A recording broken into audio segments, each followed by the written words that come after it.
बे लोमजोब्बाय होनबा ओरै गामिया? औ बे थांजोब्बाय गासिबो। न'खर बेसे दंमोन बाव गासै? मथा मथि ओरैहाय 16 घरसो दङ। 16 घरा लोमजोब्बाय। बे साफा। लोगोफोर जोङो दायो बे जायगायाव नायफैदोंमोन, सफैबाय ओमफ्राय नायबाय जोङो। हेलौ लोगोफोर, नोंथांमोनखौ बयखौबो आंनि चेनेलाव बरायहरबाय। दिनै जोङो चिरां डिस्ट्रिक्टनि सिङाव रुनिकाटा पुलिस थानानि सिङाव गोलैबाय बियो। लावख्रिगुरि होननाय जायगायाव गोबां गामियानो 72 ना 75टा न'खर दङ, गासै सानथालिफोर माखासे दङ आरो बर'फोर दङ। बियो न' लोमजानानै माने दा न'फ्रा लोमजोब्बाय, खुरखाजोब्बाय। भुर दैमाया माने बिसोरनि गामिखौ खुरखावबोदों आरो बिनिखायनो बिथांमोना दा रिलिफ थानांगौ जादों एल पि स्कुलाव। दा बेवहायनो माने ओरै EM सारनि, फेरेंगा सारनि PA जों थांफानानै जोङो जयै माने मेथाइ रानना हैदों। बेजों लोगोसे दिनैनि दिनाव जोंहा प्रमद सारनि OST सांग्रां ब्रह्म सार, बेजों लोगोसे DOF सार, बेजों लोगोसे रेन्जार सार जयैनो थांनानै सानसे बहायनो थांबाय जोङो नायहैबाय। बेजों लोगोसे माखासे जाग्रा लोंग्रा हैनायजों लोगोसे दै बथल, आलु, दालि, माइरं, ओमफ्राय केन्डेल लाइट, बिदिनो बायदिसिना माने मैगं थाइगं, साबोन माबा माबि हैदों आरो नोंथांमोना नायनो हागोन। नै बे गासिबो रायजो राजाफोरनि थाखाय। बिथांमोना बिराद न' खुरखाजानानै हालाय हाफाय जाबाय। बोसोरफ्रोमबो चिरां डिस्ट्रिक्टआव बिदिनो जाबाय थायो। थांनाय बोसोराव खावसे गामिखौनो खुरखाना लांखादोंमोन, बे लावख्रिगुरि होननाय गामिखौ। आरो बे बोसोरावबो आरोबाव बेसेबांबा गुवार खुरना लांबावबाय। मथा मथि बे गामिया आरो लावख्रिगुरि गामि होननानै इयुनाव थाहैगोन ना थाहैला बेखौ बुंनो हाला। ओरैबायदि प्रटेकसन होदोंमोन अब्लाबो हायासै, बहुद गिदिर प्रटेकसन होदोंमोन। आरो दा गाबोन माखासे डिपार्टमेन्टनि मानसिफोर फैनानै नायफैबावगोन, दा मा राहा लानाय जायो। दायो प्लास्टिक रानना होफैबाय माखासे डिपार्टमेन्टनिफ्राय। दा बिथांमोना बे प्लास्टिकखौनो माने न' बानायनानै थागासिनो। आरो अखायाबो हाहांबाव, गोजौआव जोमै लाजोबदों। माने भुटान गंगार हाजोनिफ्राय माने अखा हायोबा भुटान सिङाव हाजोनिफ्राय फैनाय दैया ओरैबायदि स्पिड फैयो आरो बेनि दैयानो बांसिन ओरै खर'आव अखा हाबानो देरबोयो नालाय, बेनो बिराद खुरखाफैबाय थायो।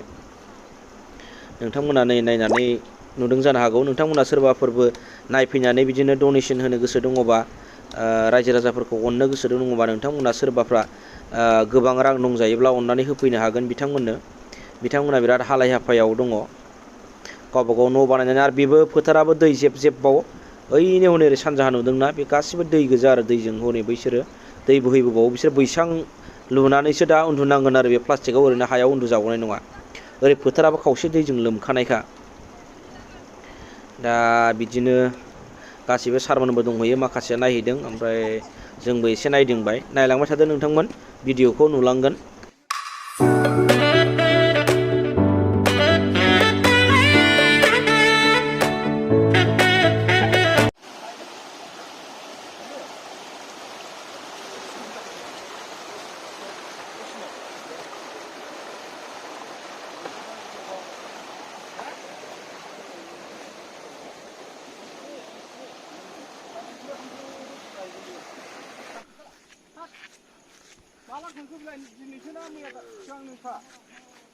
दिनै हराव थांजोबनायनो रायजोफोर, बियो नै ओरै सिदा सौखाबावगोनसो माथो, ओइजों गारबावगोन बे, बेजों थांगोन बियो सिदा।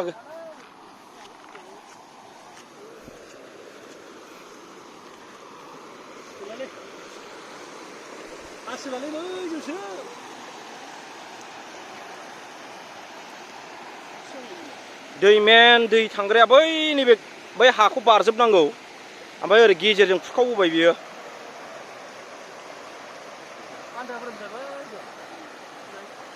खोब दुखुनांथाव जाबाय। बे लावख्रिगुरि गामि, जाय गामिया बोसोरफ्रोमबो दैबानाजों भुगिनांबाय थायो, देग्लायबो एखे रोखोमैनो दैया गावनि जेनिखि फुराना थांग्रा लामा बेखौ गारनानै गामिनि फारसे फैबाय। दिनै दुखुनांथाव 80 घरसो गामिया आश्रय शिबिर अर्थात रिलिफ केम्पआव थानो गोनां जाबाय। दा बेखौनो दिनै मानगोनां EM सारनि बिथोन बायदियै डिपार्टमेन्टनि DFO सार, लोगोसे PHAनि बिथांमोनहाबो रिलिफ केम्पआव नायदिंफैदों।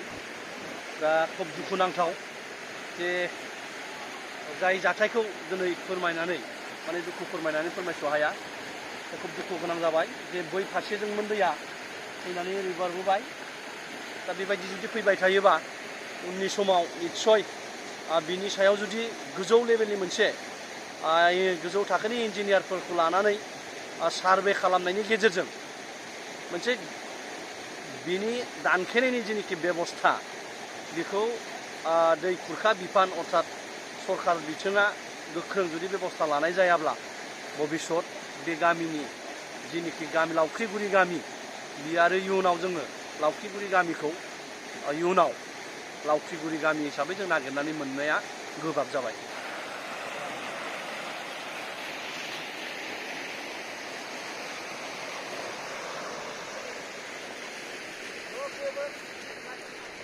जाल दाम गोलैदों नामा दासो?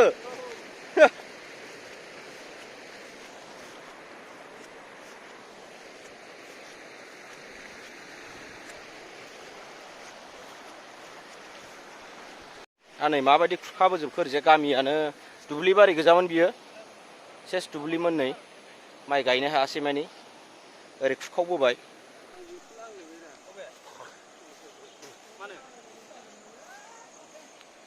लोगोफोर जोङो दायो बे जायगायाव नायफैदोंमोन सफैबाय ओमफ्राय नायबाय जोङो माने दैया बेजों नङामोन जाहैदों दैया बै एकदमबारे बै हा दरसे बारनानै बेजोंसोमोन माने दै लामाया ओमफ्राय देग्लाय माने गामि गेजेरजों खुरखावबोबाय आरो दा ओमफ्राय गामिनि मानसिफ्रा रिलिफआव दंहैजोबो दा नोंथांमोना नुखाबाय दहाय रिलिफआव जों बिनिफ्राय दा रिलिफआव गारिखौ दोनबोनानै जों बे जायगाखौ नायफैदों नै माबायदि खुरखावजोबखो नै गिसिखागासिनो ओरैबायदि गुवार फैबाय माने दैया बेजोंसो फैबाय आरो এটা কৰি পেলাই আজি চেংচন হৈছে। আমি প্ৰাইভেট ফাণ্ডৰ পৰা পইচা লৈ পেলাই আমি কাম কৰিছিলোঁ, সেইখিনি ভঙা নাই, কিন্তু ওপৰত নতুনকৈ ভঙাৰ কাৰণে আমাৰ নতুন এটা অৱস্থা হৈছে। আজি প্ৰিন্সিপাল ছেক্ৰেটাৰীৰ লগত আলোচনা কৰিছোঁ, আমি CSGৰ লগত আলোচনা কৰিছোঁ, EM ছাৰৰ লগত আলোচনা কৰিছোঁ। আমি য'ত ভাঙিছে সেইখিনি বস্তু আমি ইনস্পেকশ্যন কৰিম। এতিয়া বানপানীৰ সময়ত খুব বৰষুণ হৈছে, আজি নোৱাৰোঁ।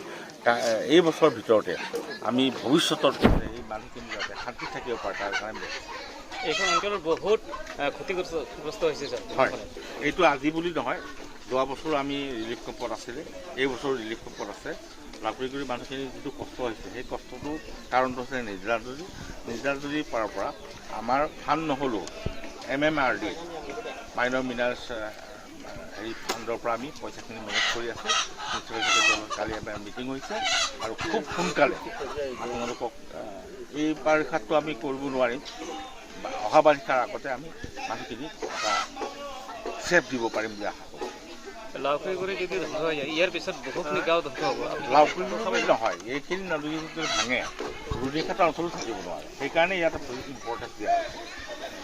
আৰু ছাৰ এইখন অঞ্চলত হাতীৰ প্ৰায় তাণ্ডৱ চলাই থাকে। হাতীৰ কাৰণে আমি এতিয়া নতুন ব্যৱস্থা লৈছোঁ, DCৰ লগত আলোচনা কৰিছোঁ, CMৰ ছাৰৰ লগত আলোচনা হৈছে যে মানুহখিনি এঘৰ ইয়াত আছে এঘৰ তাত আছে, য'ত থাকিলে আমাৰ নহ'ব। আমি ক্লাষ্টাৰ কিছুমান ভিলেজ কৰিম, গাঁৱৰ মাটি গাঁৱৰ মানুহ থাকিব, কিন্তু ভিলেজটো ক্লাষ্টাৰ কৰি পেলাই আমি হাতী প্ৰটেকশ্যনৰ ব্যৱস্থা কৰিম।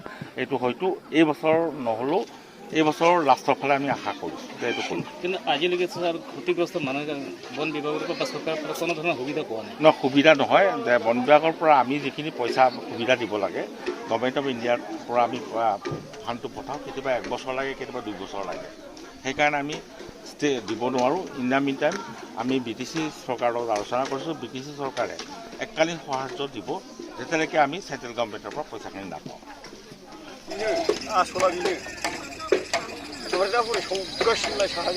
बे लोमजोब्बाय होनबा ओरै गामिया? बे थांजोब्बाय गासिबो। न'खर बेसे दंमोन बाव गासै? मथा मथि ओरैहाय 16 घरसो दङ। 16 घरा लोमजोब्बाय। बे साफा दाख्लै अमा फिसा दाउ थांगुलायदों 10 तारिख ओरैनो माइरंफ्रा?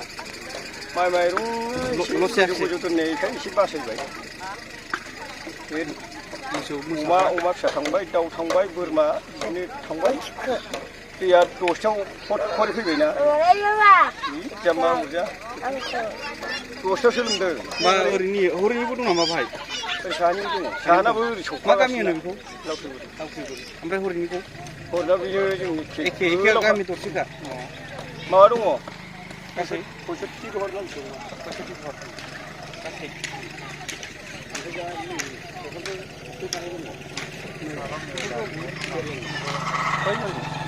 बे थांजोबो नालाय आवगाय ओमफ्राय जों ज' लाफाखानाय न'खर फोजोंसाफोरखा 2 बोसोर